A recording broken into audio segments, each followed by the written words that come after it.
حضور اکرم صلی اللہ تعالی علیہ وسلم کی حدیث پاک سے یہ بات معلوم ہوتی ہے، قیامت کے قریب جو مومنین کی جماعت ہے وہ کیسے ختم ہوتی چلی جائے گی۔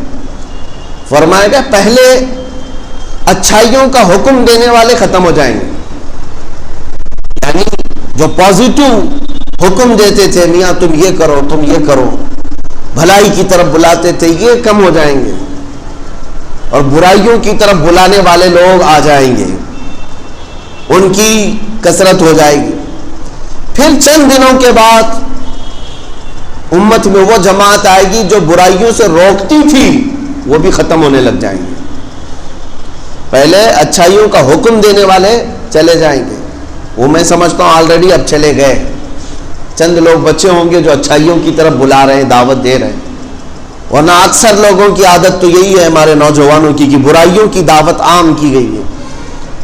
اب روکنے والے ابھی بھی موجود ہیں، لیکن حضور کی حدیث کا مفہوم ہے کہ ایک زمانہ آئے گا کہ برائیوں سے روکنے والے بھی ختم ہوتے چلے جائیں گے، بلکہ برائیوں کو کرنے والوں کو کرنے دیا جائے گا، اجازت عام کر دی جائے گی، اجازت عام کر دی جائے گی، برائیوں سے روکنے والا دور ختم ہوتا چلا جائے گا۔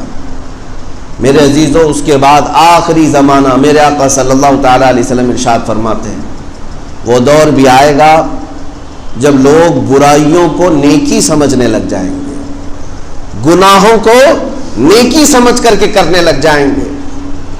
مجھے آج بڑی شدت سے اس بات کا احساس ہو رہا ہے، سچ فرمایا مخبر صادق صلی اللہ تعالی علیہ وسلم۔ ایک وقت تھا کہ حجاز، نجد، عرب شریف، جس کو آج سعودی عرب کہا جاتا ہے، نام انہوں نے اپنا رکھا سعودی، ورنہ وہ عرب شریف ہے، میرے مصطفیٰ کریم صلی اللہ تعالی علیہ وسلم کا مسکن ہے، مولد ہے، حضور اکرم صلی اللہ تعالی علیہ وسلم کا مقام پاک ہے۔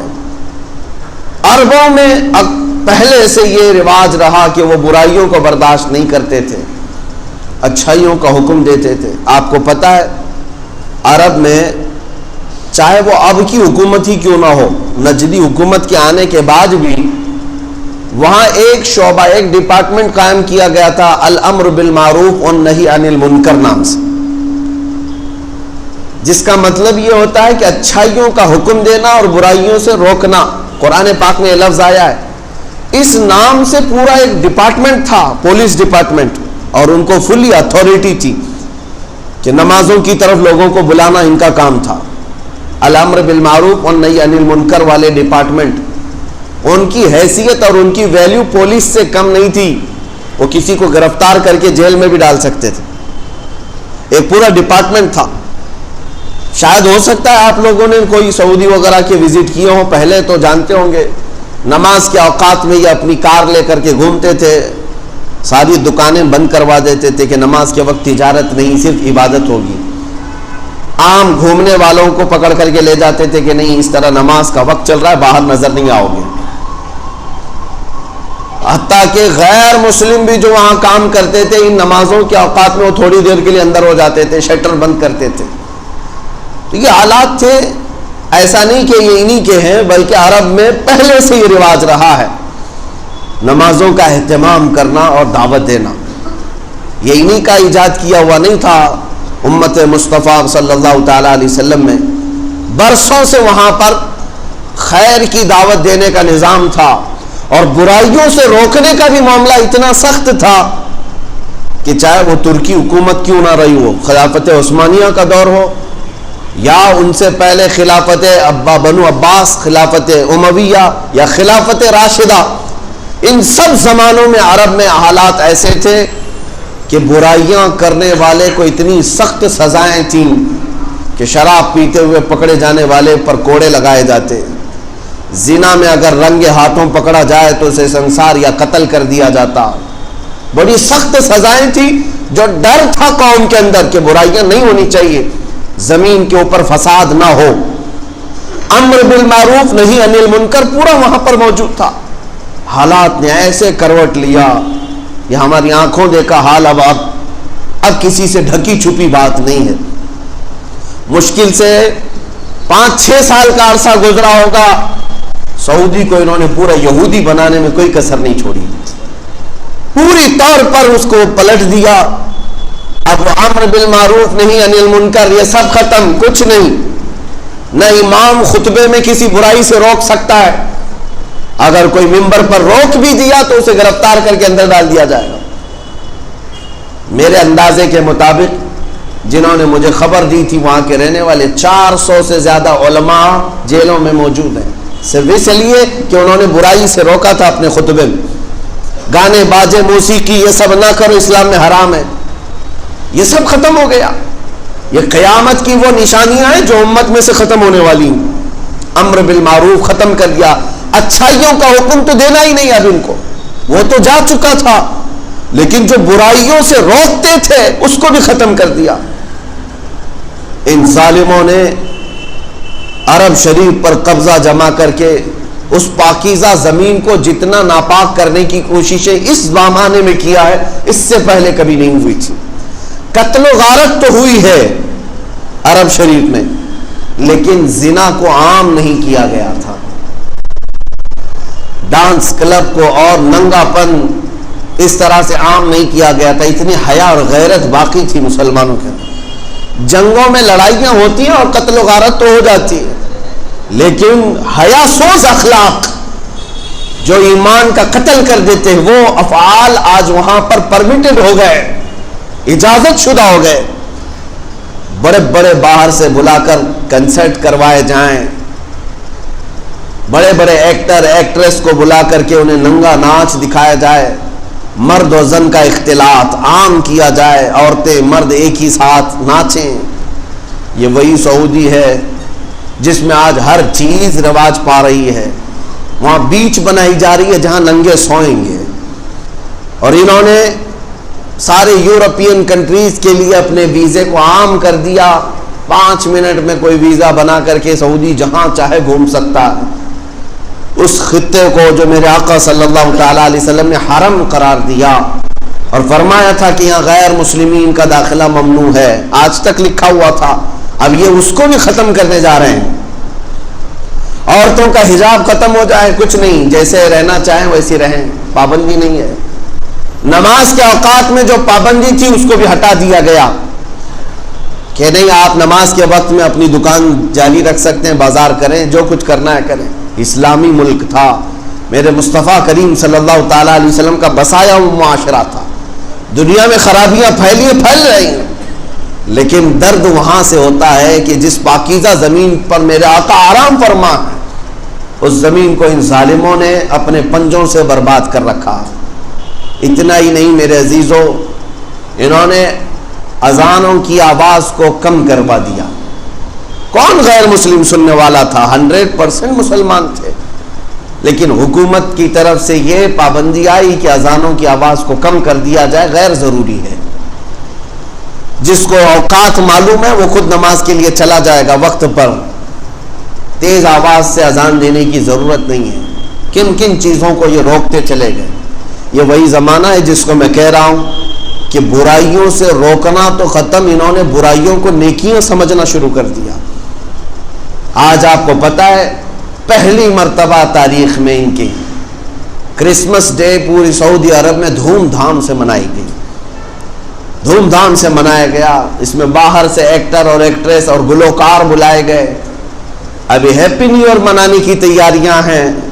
مجھے اس بات کا سوال ہے میرے عزیزوں, ہم جب آواز اٹھاتے تھے کہ میرے نبی پاک صلی اللہ تعالیٰ علیہ وسلم کی ولادت کا دن بھی منانے دیا جائے, تو ان کے ہاں سے شرک اور بدعت کے فتوے آتے تھے کہ نبی کریم صلی اللہ تعالیٰ علیہ وسلم کی میلاد منانا جائز نہیں, اسلام میں ثابت نہیں, اور کرسمس منانا جائز ہو گیا. ہیپی نیو ایئر کے لیے پورا ملک سجانا جائز ہو گیا.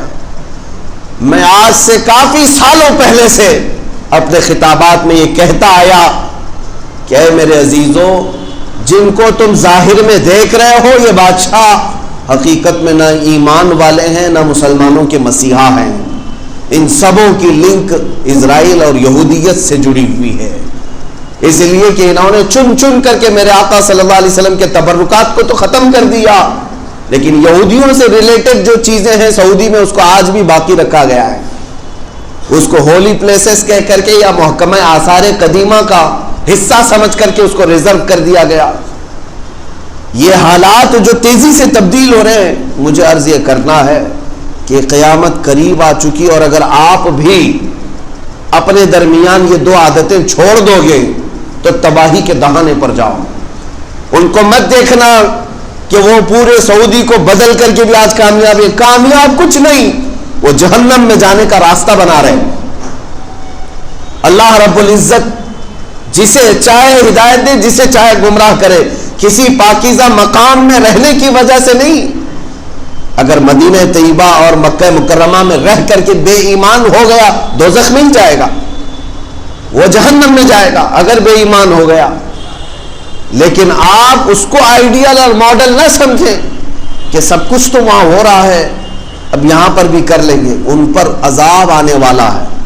میں حدیث پاک سناتا ہوں آپ کو، اگر ایسا لگتا ہے کہ یہ الفاظ ہیں، صرف جملے نہیں میرے عزیزوں، میرے آقا صلی اللہ تعالیٰ علیہ وسلم کی حدیث ہے، وَيْلٌ لِّلْعَرَبِ مِنْ شَرٍّ قَدِ اقْتَرَبَ. حضور نے فرمایا تباہی ہو عربوں کے لیے. حضور فرماتے ہیں تباہی ہے عربوں کے لیے، ایک بہت بڑی برائی ہے جس سے وہ بہت قریب ہو رہے ہیں، بہت قریب ہو رہے ہیں. نبی پاک صلی اللہ تعالیٰ علیہ وسلم نے یہ بھی ارشاد فرمایا قیامت اس وقت تک نہیں آئے گی جب تک عرب کے کچھ قبیلے بت پرستی اور شرک میں مبتلا نہ ہو جائیں. کچھ قبیلے ایسے ہوں گے جو بت پرستی کریں گے اور شرک میں مبتلا ہو جائیں گے. وہ بھی دیکھا ہم نے، انہوں نے تو مندروں کی وہاں پر اوپننگ شروع کر رکھی ہے. کون کرے گا اس میں پوجا پاٹ؟ کون کرے گا؟ جب آپ پورے کے پورے مسلمان کنٹری کے ہو تو پھر یہ عبادتیں کون کرے گا؟ ظاہر سی بات ہے کہ ان کے اندر شرک اور کفر آ چکا. اور میرے آقا صلی اللہ تعالیٰ علیہ وسلم کی وہ حدیث بھی صادق آ گئی. حضور اکرم صلی اللہ تعالیٰ علیہ وسلم نے فرمایا ویل للعرب، عربوں کے لیے انقریب تباہی ہے، من شر قد اقترب، ایک ایسی برائی سے جس سے وہ بہت قریب ہو رہے ہیں، بہت قریب ہو رہے ہیں. عزیزان گرامی، یہ مت سمجھنا کہ وہ پیسوں کی ریل پیل میں آج سب سے بڑے مالدار سمجھے جاتے ہیں، امیر سمجھے جاتے ہیں. مت دیکھو یہ ساری چیزیں، ان کا سکون غارت ہے، ان کے اوپر خوف کی تلوار لٹک رہی ہے. وہ کروڑ نہیں اربوں ریال کے مالک ہو کر کے بھی آزاد نہیں جی سکتے. لیکن آپ خیر منائیں اور آپ فخر کریں کہ کچھ نہ ہو کر کے بھی سینہ تان کر زمین پر چل سکتے ہیں، اس لیے کہ اللہ نے آپ کو ایمان کی دولت عطا کی. ایمان کی دولت ہے جو تمہیں سکون سے سونے بھی دیتی ہے، تم اپنے بستروں پر آرام کرتے ہو اس لیے کہ ایمان ہے قلب میں، اور رسول پاک صلی اللہ تعالیٰ علیہ وسلم سے محبت ہے، وفاداری ہے. ہم غداری نہیں کرتے حضور اکرم صلی اللہ علیہ وسلم سے. یہ اس بات کا اتنا احساس بھی تمہارے اندر جو ہے، یہ سب سے بڑی دولت ہے، سب سے بڑی دولت. ان ظالموں نے امر بالمعروف نہی عن المنکر کو پورے طور پر ختم کر دیا.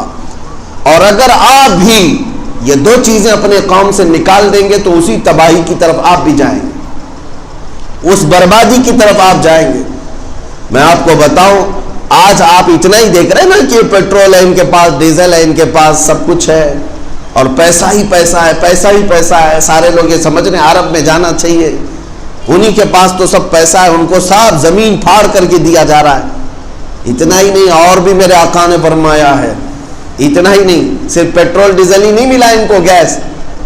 اللہ کے حبیب صلی اللہ علیہ وسلم نے یہ بھی فرمایا قیامت کے قریب دریائے فرات میں سونے کا پہاڑ نکلے گا. دریائے فرات یہ عراق میں موجود ہے.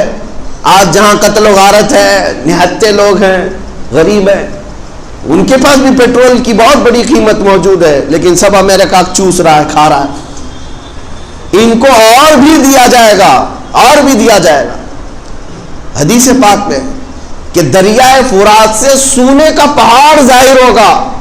لیکن ساتھ میں میرے آقا نے فرمایا، حضور صلی اللہ علیہ وسلم فرماتے ہیں اگر تم میں سے کوئی زندہ رہے اس وقت تک تو خبردار اس سے ایک ذرہ بھی نہ لینا، اس سے ایک ذرہ بھی نہ لینا. جو لینے جائے گا وہ تباہ و برباد ہو جائے گا. جو بھی وہاں پر لالچ میں، ارے پہاڑ ہے تو ہم بھی تھوڑا کچھ خرچ کر کے لے کے آ جائیں، ایمان بھی جا سکتا ہے اور تم تباہ و برباد بھی ہو سکتے ہو اور اللہ کے عذاب میں گرفتار بھی ہو سکتے ہو۔ جب نبی پاک صلی اللہ تعالیٰ علیہ وسلم نے یہ بشارتیں دی ہیں، اس سے بھی بڑے پیسے ان کے پاس آئیں گے، اس سے بھی بڑا مال آئے گا، لیکن آئیڈیل تمہارے لیے یہ لوگ نہیں ہیں، تمہارے لیے آئیڈیل رسول اللہ کی ذات اور ان کے فرزان صحابہ کی ذات ہے۔ انہیں دیکھیں ہم اپنی زندگی گزارے ہیں۔ آج یہ دو چیزوں کی طرف میں تنبیہ کرنا چاہتا ہوں کہ اچھائیوں کا حکم دینا شروع کریں اور برائیوں سے روکیں جتنا ہو سکے۔ قیامت کے دن ایک بندہ جو تمہارا پڑوسی ہوگا وہ آئے گا اللہ کی بارگاہ میں مقدمہ کرے گا۔ آج سب نماز کے لیے آئے نا، ایک شخص مقدمہ کرے گا، وہ بے نمازی تھا، اسے پکڑا جائے گا اور اسے دوزخ کی طرف فرشتے کھینچ رہے ہوں گے۔ وہ کہے گا رب ذوالجلال، میرا پڑوسی تو آج جنت میں جا رہا ہے۔ کہا وہ نمازیں اس کی تھی، پوری نماز پڑھتا تھا، تو وہ کہے گا اے رب ذوالجلال، وہ نماز تو پڑھتا تھا لیکن زندگی بھر کبھی مجھے ایک بار بھی نماز کے لیے بلایا نہیں تھا۔ تو اسے بھی روک لیا جائے گا، اسے بھی روک لیا جائے گا۔ کیا تیرا حق نہیں تھا کہ تو اپنے پڑوسی کو اچھائی کی دعوت دے؟ اس لیے کہ تو خیر امت میں سے تھا۔ تأمرون بالمعروف، تم اچھائیوں کا حکم دینے والے لوگ، تم دیکھ کر کے بھی خاموش کیسے رہ سکتے ہو؟ کسی کو دیکھو تو اسے نماز کی دعوت دینا یہ اچھائیوں کا حکم ہے۔ اخلاق خیر، اچھے اخلاق کی طرف دعوت دینا یہ تمہاری خصوصیت ہے۔ ہم ہوتا یہی تھا بچپن میں اپنے بچوں کو ماں باپ سکھاتے تھے تمیز، اخلاق کیا ہے، یہ اچھائیوں کی دعوت تھی، یہ بھی ختم کر دیا آج معاشرے سے۔ آج آپ اپنے بچوں کو بٹھاؤ اور انہیں یہ درس دو کہ بیٹا بڑوں سے بات کرنا ہے تو سلیقہ کیا ہونا چاہیے، مصافحہ کرو تو کس طرح کرو۔ ابھی تو یہاں پر سکھاتے ہینڈ شیک کرو بیٹا، کس کے طریقے تم ڈال رہے ہو اس کے اندر؟ ہاں اس کو تھینک یو بولو بیٹا۔ سب چیزیں تم نے انگریزوں کی اور یہودیوں عیسائیوں کی ڈال دی۔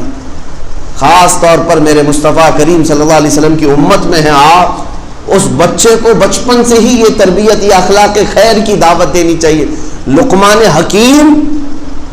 حکیم جن کا ذکر قرآن پاک میں آیا ہے، وہ نبی نہیں تھے لیکن ان کے نام سے پوری سورہ آئی ہے 21ویں پارے میں۔ کس وجہ سے جانتے؟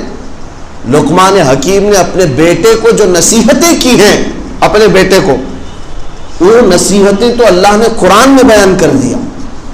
وَإِذْ قَالَ لُقْمَانُ لِابْنِهِ وَهُوَ يَعِظُهُ يَا بُنَيَّ لَا تُشْرِكْ بِاللَّهِ، یاد کرو جب لقمان نے اپنے بیٹے سے کہا نصیحت کرتے ہوئے، اے بیٹے اللہ کے ساتھ کسی کو شریک نہیں ٹھہرانا۔ یہ نصیحتیں جو باپ بیٹے کو کرنا چاہیے۔ یا بنی اقیم الصلاۃ، اے بیٹے نماز ہمیشہ پڑھنا۔ لقمان حکیم نے اپنے بیٹے کو نصیحت کی تھی۔ وَأْمُرْ بِالْمَعْرُوفِ وَانْهَ عَنِ الْمُنْكَرِ وَاصْبِرْ عَلَى مَا أَصَابَكَ، اچھائی کی بات کرنا، برائیوں سے روکنا، اور جو مصیبت آئے اس پر صبر کرنا۔ لقمان حکیم اپنے بیٹے کو کہہ رہے یا بنی انها ان تک مثقال حبۃ خردل، کہتے ہیں اے بیٹے اگر برائی تو رائی کے دانے کے برابر بھی کرے، چاہے وہ آسمانوں میں جا کر کرے گا یا زمین کے اندر جا کر کے کرے گا، یأتی بہ اللہ، اللہ وہ تجھے سامنے لا کر دکھائے گا۔ یہ بیٹے کو نصیحت ہے، کس کی؟ باپ کی۔ یہ اچھائیوں کا حکم تھا، یہ امر بالمعروف ہے۔ اتنا ہی نہیں، اور آگے آیتیں اگر میں پڑھوں، چھوٹی بھی باتوں کا ذکر ہے۔ وَلَا تُصَعِّرْ خَدَّكَ لِلنَّاسِ، باپ کہہ رہا ہے بیٹے کو، بیٹا جب بات کرنا نا لوگوں سے تو منہ موڑ کر کے بات نہیں کرنا۔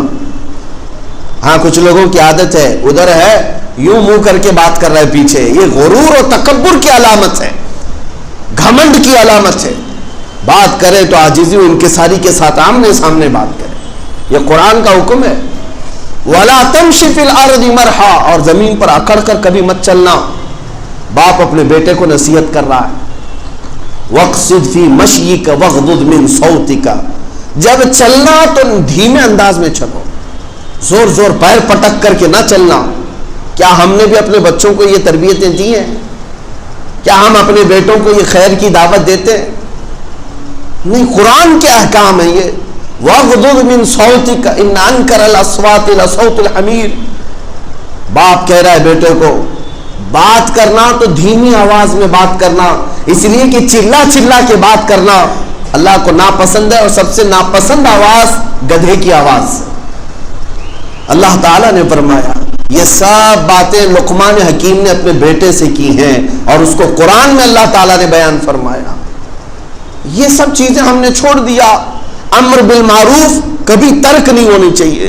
باپ اپنے بیٹے کو، پیر اپنے مرید کو، استاد اپنے شاگرد کو، آقا اپنے غلام کو، مزدور کو، وہ جب تک طاقت رہے اچھائیوں کی بات کرتا رہے، اسے اچھائیوں کی دعوت دیتا رہے۔ اور رہی بات دوسرے نمبر پر برائیوں سے روکنا، اس کو بھی کبھی ختم ہونے نہیں دینا۔ یہ بہت ڈینجر چیز ہے، اگر ختم ہو گئی تمہارے اندر سے اللہ کا عذاب آ جائے۔ اگر برائیاں کہیں دیکھ رہے ہو تو ہاتھ سے نہیں تو منہ سے تو روکو، زبان سے روکو۔ زبان سے نہیں روک سکتے تو اپنے دل سے ان کا بائیکاٹ کرو کہ آج سے میں تم سے نہیں ملوں گا، تم یہ کام کرتے ہو۔ یہ برائیوں سے روکنے کے طریقے بتائے گئے تاکہ اسے احساس ہو۔ کیوں روک رہے ہیں آپ؟ کیوں روک رہے ہیں؟ دو کاموں کی وجہ سے، اس سے بھی محبت ہے آپ کو اس لیے روک رہے ہیں۔ ایک تو زمین میں فساد نہیں ہونے چاہیے، اور دوسرا میرا بھائی جہنم میں نہیں جانا چاہیے۔ یہ فکر ہے نا ہماری۔ ہم برائیوں سے کیوں روکنے آئے؟ کیا فرق پڑتا ہے؟ اس لیے کہ میرا بھائی برائی کر کے دوزخ میں نہ جائے، یہ احساس ہو، ہمیں یہ فکر ہو۔ برائیوں سے روکنے کی عادت جب ختم ہو جاتی ہے تو کیا ہوتا ہے سنو۔ ایک حدیث پاک میں جبرائیل امین نے عرض کیا حضور پاک کی بارگاہ میں، یا رسول اللہ صلی اللہ تعالی علیہ وسلم، ایک بستی پر اللہ نے عذاب نازل کرنے کا حکم دیا مجھے، میں اس بستی پر عذاب لے کر کے اترا، لیکن اس بستی میں ایک نیک بندہ تھا، باقی سب گنہگار تھے، نافرمان تھے، بہت سارے گناہوں میں مبتلا تھے، لیکن ایک بندہ تو نیک تھا، اتنا نیک تھا کہ اس نے کوئی گناہ ہی نہیں کیا تھا۔ تو حضرت جبرائیل کہتے میں نے اللہ سے پوچھا اے رب ذوالجلال اس بندے کا کیا کروں جو ایک نیک بندہ اس میں رہتا ہے؟ اللہ تعالیٰ نے فرمایا اس پر بھی عذاب نازل کرو، اس پر بھی عذاب نازل کرو۔ جبرائیل امین کہتے ہیں مجھے پوچھنے کی ہمت نہیں ہوئی، میں نے عذاب نازل کیا، پوری بستی تباہ و برباد ہو گئی، ختم ہو گئی، اللہ کا عذاب آیا، ہلاک ہو گئے۔ برسوں بعد حضرت جبرائیل کہتے ہیں میں نے رب ذوالجلال کی بارگاہ میں پوچھا ہے مولا اس کا کیا جرم تھا؟ اس نے کوئی گناہ تو نہیں کیا تھا، لیکن تیرا عذاب اس کو بھی گرفتار کر لیا، ایسا کیوں؟ اللہ رب العزت ارشاد فرماتا ہے جبرائیل وہ نیک تو تھا، عبادت تو کرتا تھا، لیکن اس کے سامنے برائیاں ہوتی تھی، گناہ ہوتے تھے، وہ سب دیکھ کر کے خاموش رہتا تھا۔ اس لیے میرا قانون یہ ہے برائی دیکھ کر خاموش رہنے والے کا بھی وہی انجام ہوگا جو اس کے سامنے برائی کرنے والے کا ہوگا۔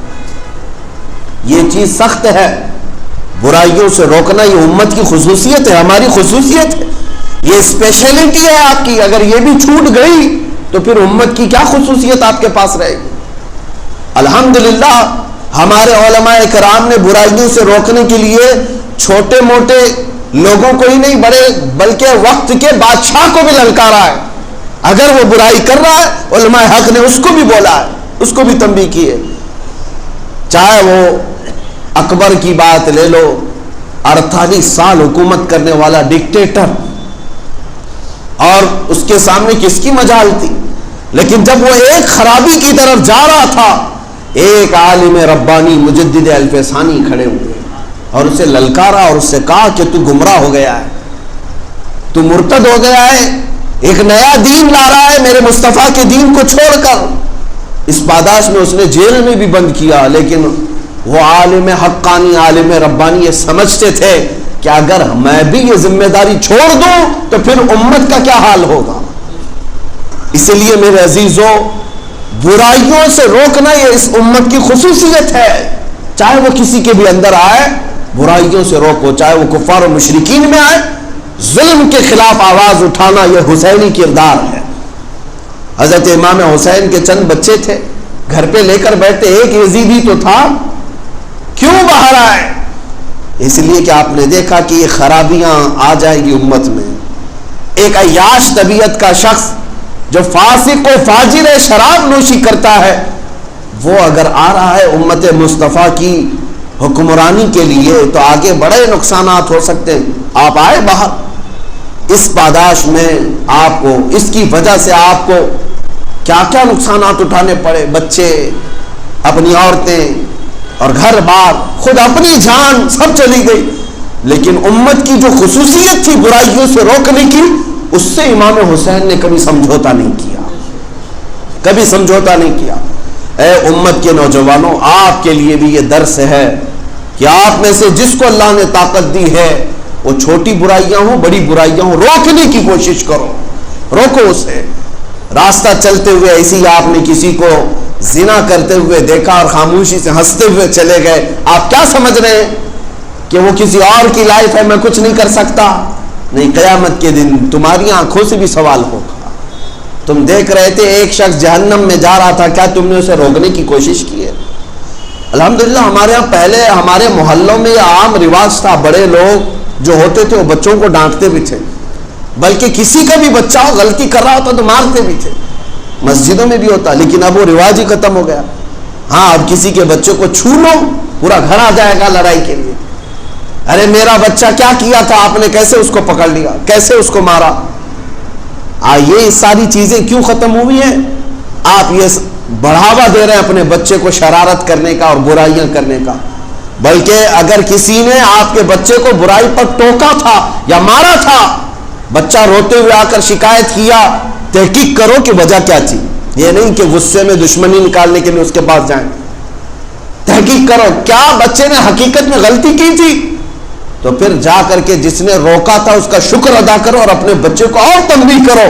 پھر دیکھنا اگلی بار اس بچے کی ہمت نہیں ہوگی. اس بار ہوتا کیا ہے، لڑائی کر لیا تو بچہ شیر ہو گیا، اب کچھ بھی کر سکتا ہوں، باپ تو آئیں گے نا لڑنے کے لیے، میں کسی کے ساتھ کچھ بھی کر لوں گا. اگر کوئی مجھے پکڑنے آئے گا تو باپ کو لے آ جاؤں گا، میرا باپ تو ہے ہی ہے، سنبھالے گا. یہ بچوں کو برائیوں کی طرف بڑھانا اور انہیں حوصلہ دینا اور انہیں گمراہ کرنے کا سارا ذمہ انہی لوگوں کے سر پر آئے گا جو ماں باپ ہیں. ان برائیوں سے روکنے کے لیے بھی اپنے گھروں میں طریقے بنائیں. اچھا، میں نے جو علاج اور طریقہ بتایا تھا اس کی طرف آپ کو اشارہ کر کے چلتا ہوں. ظاہر سی بات ہے اسلامی حکومت میں تو ہم رہ نہیں رہے. ہمارے ہاں جمہوریت ہے، یہاں پر ایک ڈیموکریسی ہے، آپ کو اختیارات دیے گئے ہیں آزادی سے جینے کی. اسلامی حکومت ہوتی تو وہاں قاضی اسلام، حاکم اسلام، ان کو حکم تھا کہ وہ برائیوں کو طاقت سے روکیں. ان کو تو اجازت ہے مسلمان کو روکیں وہ برائی کرنے سے، یا ملک میں رہنے والے، جیسے یہاں کی پولیس کو بھی اجازت ہے، اختیار ہے کہ وہ برائیوں سے روکے. لیکن یہ کیا روکیں گے، یہ خود ہی اٹھاتے ہیں کہ کچھ دھندا کرو ہم سپورٹ کریں گے. ہاں، یہ سب تو باتیں آتی ہیں، ہم نے سنا بھی ہے بہت ساری جگہوں پر. سارے لوگوں کے لیے نہیں کہتا. نشہ کا کاروبار کرنے والوں کو بہت زیادہ سپورٹ کرنے والے کون ہوتے ہیں؟ اگر یہ چاہیں تو 5 منٹ میں سب کو روک دیں، بند کر دیں. یہ بزنس بھی ہوتا ہے، سب کچھ پتا ہے، کہاں سے مال آتا ہے، کہاں بکتا ہے، یہ پولیس والوں کو بھی پتا رہتا ہے، لیکن چھوٹ دی جاتی ہے. یہ برائیوں سے روکنے کا طریقہ نہیں ہے، یہ نہیں ہے طریقہ. برائیوں سے روکنے کا طریقہ یہ اپنا ہو یا غیر ہو، میری زمین کو ناپاک نہیں کرنا چاہیے. اب میں آپ کو بتاتا ہوں مسلمانوں کو کیا کرنا چاہیے آپس میں. اس میں فرمایا گیا کہ اگر تم کسی کو کھلے عام حرام کاریوں میں مبتلا دیکھو تو شرعی طور پر تمام مسلمان اس کا بائیکاٹ کریں. اگر محلے میں، معاشرے میں کوئی سودی کاروبار کرتا ہے، میرے آقا کی حدیث ہے، جس نے سود کا ایک لقمہ کھایا، سود کا ایک درہم کھایا، گویا کہ کعبے کے سامنے اپنی ماں سے زنا کرنے کے برابر. اتنا بڑا گناہ ہے. سود کو عام سمجھتے ہیں مسلمان آج، یا ان کا دیکھا دیکھی سمجھتے ہیں کہ راتوں رات امیر بن جائیں گے. تمہارے لیے سخت حرام ہے اور سب سے خطرناک قسم کا. حضور اکرم صلی اللہ علیہ وسلم نے اس کو گناہ بتایا اور اتنی بڑی وعید میں نے سنا بھی نہیں. ارے کعبے کے سامنے ماں سے زنا کرنے کے برابر ہے سود کا ایک لقمہ کھانا. اور جب اتنا بڑا گناہ اپنے معاشرے میں دیکھ رہے ہیں تو آپ کیا کرتے ہیں اس کے ساتھ؟ روکنے کی کوشش کرنی چاہیے. نہیں رکتا. وہ کیوں نہیں رک رہا ہے وہ بھی میں آپ کو بتاؤں. سود کے پیسے جمع کرتا ہے، سال میں ایک مرتبہ بڑی دعوت کرتا ہے، آپ کو بھی بلایا ان کو بھی بلایا، اور صاحب سینہ چوڑا کر کے اس کے گھر پر چلے گئے، ہاں حاجی صاحب، اور گل پوشی بھی کیا اور چلے آئے. اس سے کیا ہو گیا؟ اسے کبھی احساس نہیں ہوگا کہ وہ گناہ کر رہا تھا. سب کا جو سپورٹ حاصل ہے نا، سب کی جو مدد حاصل ہے، اسے احساس ہی نہیں ہوگا کہ وہ کچھ گناہ کر رہا ہے. وہ سمجھے گا میں تو اچھا ہی کر رہا ہوں، دیکھو میرے ساتھ سب اچھے اچھے لوگ بھی آتے ہیں، نیک لوگ بھی آتے ہیں، حاجی صاحب بھی آتے ہیں، مولانا لوگ بھی آتے ہیں. پیسوں کے بل بوتے اگر کوئی گناہوں پر اسی طرح اڑا رہا تو اس کی ذمہ دار وہ لوگ بھی ہیں جو اس کا سپورٹ کرتے ہیں. ہونا کیا چاہیے؟ تمامی مسلمان اتحاد اور اتفاق کے ساتھ ایسے گناہوں کو روکنے کے لیے اس کا بائیکاٹ کریں. چند ہی دنوں میں عقل ٹھکانے پر آئے. اگر گھر کے کوئی معاملات ہوں، کوئی ایک بندہ تو کھڑے ہو کر کے کہہ دے آپ کے گھر پر کھانا حلال نہیں ہے، سود کا کاروبار چھوڑ دو، انشاءاللہ ہم آپ کے ساتھ حاضر ہوں، آپ کے ساتھ آئیں گے. احساس تو پیدا ہونے دو، ہم احساس بھی نہیں کرنے دیتے. یہ صرف سود کی ایک مثال میں نے بتایا. ہر گناہ پر، جو چوری کرتا ہو، شراب نوشی کرتا ہو، یا جوا کھیلتا ہو، یا نشہ بیچتا ہو کرتا ہو، ان سب کے ساتھ بھی دیگر سارے مومنین کے لیے ضروری ہے کہ ان کی اصلاح کے لیے، یہ نہیں کہ ان کو نکال کر پھینکنے کے لیے، ان کی اصلاح کے لیے کوئی طریقہ اپناؤ تاکہ وہ بھی صحیح ہو جائیں اور تمہارے شانہ بشانہ جنت میں جا رہے ہیں، گناہ کر کے وہ دوزخ میں نہ جائیں. مجھے کتنی بہترین بات یاد آتی ہے. حجت الاسلام علامہ حامد رضا خان رحمۃ اللہ علیہ، اعلیٰ حضرت کے بڑے شہزادے، اعلیٰ حضرت امام احمد رضا فاضل بریلوی رضی اللہ تعالیٰ عنہ نے فرنگی محل لکھنؤ میں ہے، بڑے علماء وہاں پر بھی رہے، ایک مرکز رہا ہے پہلے علماء کا. ایک بڑے مولانا تھے، ان پر کسی بات پر اعلیٰ حضرت نے فتویٰ دیا تھا کہ یہ گمراہی ہے، اس طرح آپ کو نہیں کہنا چاہیے اور آپ فوراً توبہ کر لیں، اس سے باز آ جائیں. ان کے پاس فتویٰ پہنچا، خط پہنچا، لیکن وہ اس سے رجوع نہیں کیے. فتویٰ دیکھا، رکھ دیا. گمراہی کی بات بہت الگ ہوتی ہے.